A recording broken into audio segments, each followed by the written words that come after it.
I was just going out there and playing confident. My coaches and the point guard kept saying 14, which is kind of get the ball to me, and I just delivered. I was just going out there. Thanks. For what? You just told our play. Yeah. Anyways, sorry. Yeah. More questions for the student athletes here in the middle. MiLaysia, the very beginning, I mean, your energy was there from the moment, you started the game. Walk me through that pass, the behind-the-back pass, to end the game. What were you seeing? Because obviously you had defenders all in front of you. Mm-hmm. Walk me through that, and just, what do you take away the most from this game? The behind-the-back pass, I really Coach drew it up for me to just go. She didn't say if I can score or shoot, so I realized that if I attack middle, then someone would open up, and I seen Sanaya from the corner of my eye, so I just threw it, and she finished it. And, just throughout the game, I was just thinking like a win. Like, I can just help my team do what I can do to help my team win, and that's what I need to do. I feel like that's what I went out there and did. Here in the front, Cora. MiLaysia, when you guys started that 16-0 run, Chloe had the first 7 points of that when Vanderbilt had just cut the lead to 5. Just how important is it to have Chloe as that go-to player for you guys, and what do you think of her performance down the stretch today? It's very important. I mean, to play with a player like Chloe is great. Puts a lot of less work on you. So I feel like when Chloe's winning, when Chloe's doing good, it motivates all of us to want to do good, and it motivates the post players to do whatever they can do to help her succeed. So I feel like when Chloe's playing like that, we're a real hard team to beat, and I'm proud of her. Chloe, not at your home gym, but obviously the crowd a big factor. How important was that for you guys today? It's amazing having all those fans out there supporting us. They're so loud, and, always helps us. On the left. MiLaysia, I just wonder, your bench outscored them 33-4, and there's a lot of girls that are on the bench or start on the bench and probably could start somewhere else. What is it about South Carolina that that coach is able to get everybody to play together and be unselfish and just kind of contribute to the team?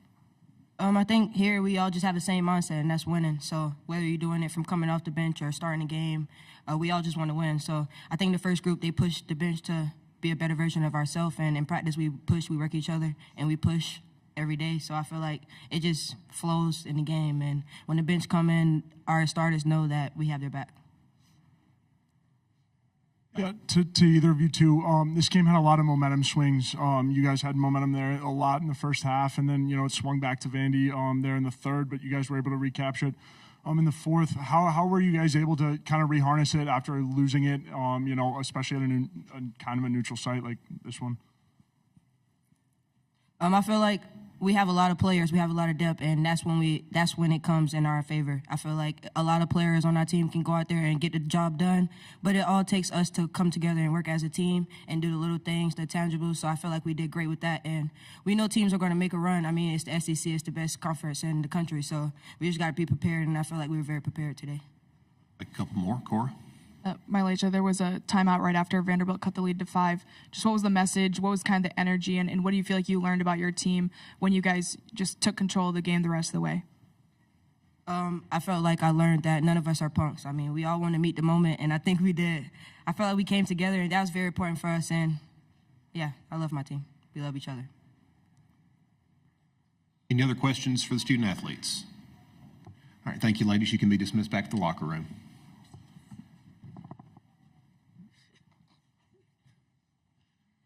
Now we'll take questions for Coach Staley, over here on the right.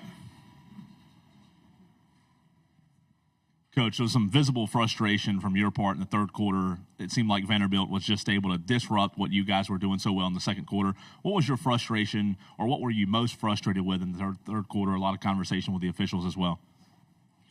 It was on us. We did not make good decisions out there, and a lot had to do with what Vandy was doing to us.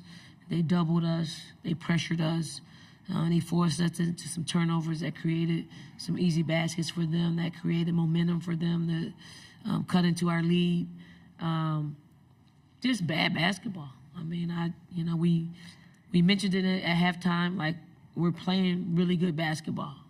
I said really good basketball is contagious, and really bad basketball is contagious. And we got a chance to see the face of both of them.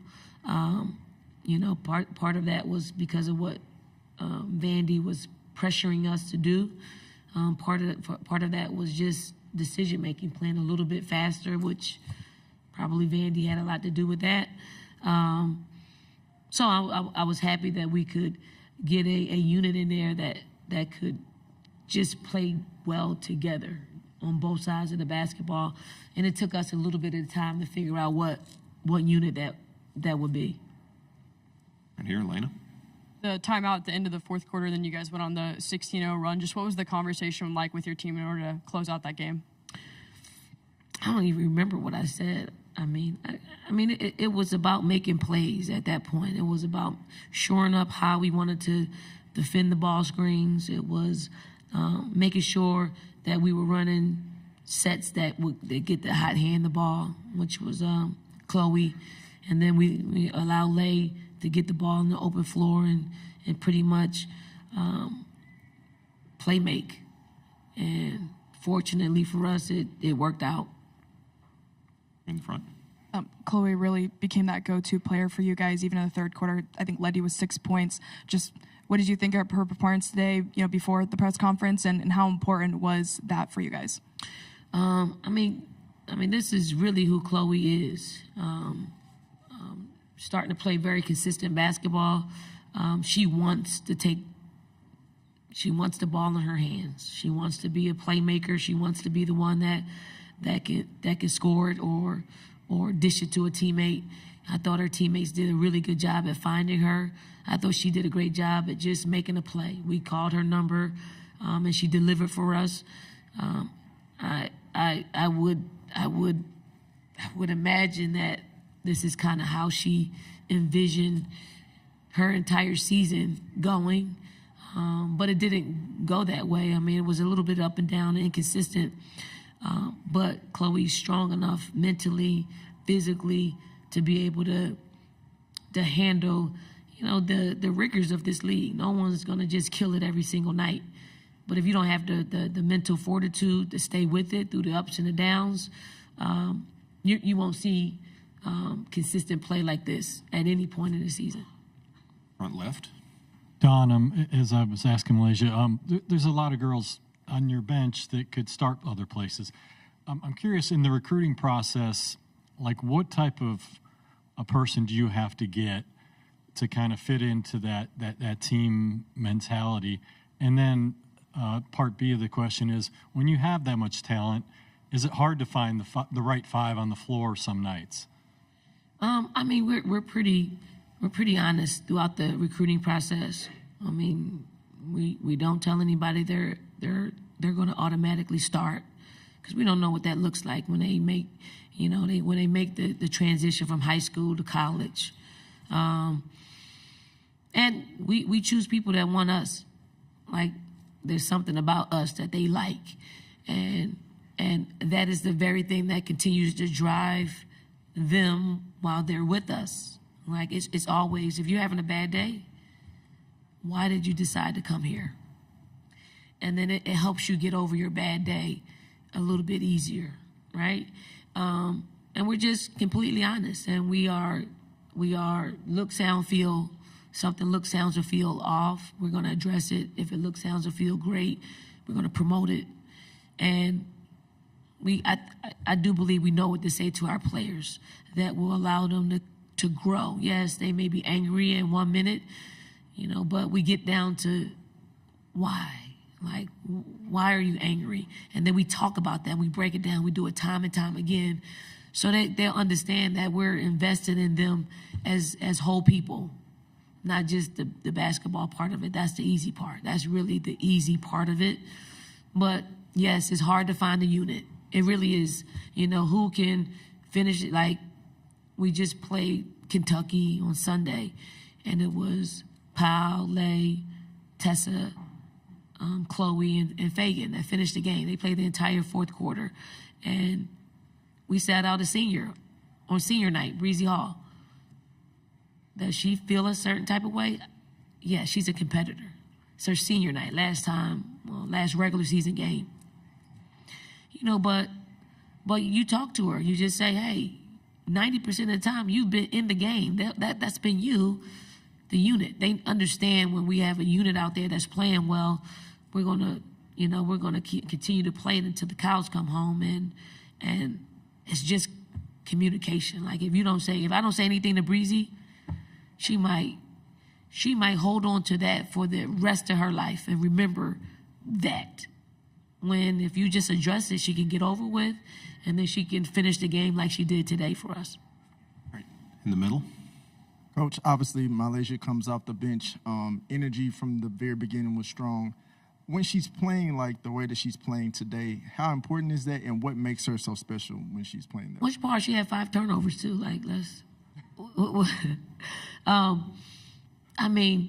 MiLaysia is a talent. She's a generational talent. When I say that, it's because she can do things on the basketball court that I haven't seen a female do. That's one, and she consistently does it.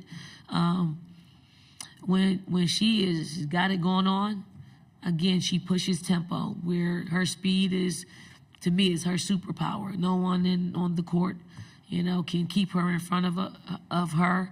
When she's got it going on, when her three is falling, when she's able to just creatively put on display her talent, she gets a little, hyper with it. She gets a little degree of difficulty, when it's not called for.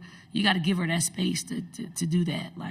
And I just want to add sometimes a simple pass will do in some instances. Sometimes like the behind the back pass, that was really the only pass that she could deliver the ball. And I know that because I've done plenty behind the back passes. You put yourself in a position where the only thing you could do is dump it off to somebody in that way. She has that ability to do that. I'm glad that Sanaya Fagan made it, because Lay would have probably been mad about it and let her know about it in the locker room. But she's a talent. Like I actually love being able to be on this journey with her, because it's teaching her to understand. Like she's got an incredible hold on our team. And it could be good or it could be bad, but she's got power in that. And I want her to always understand that power, because it can go either way.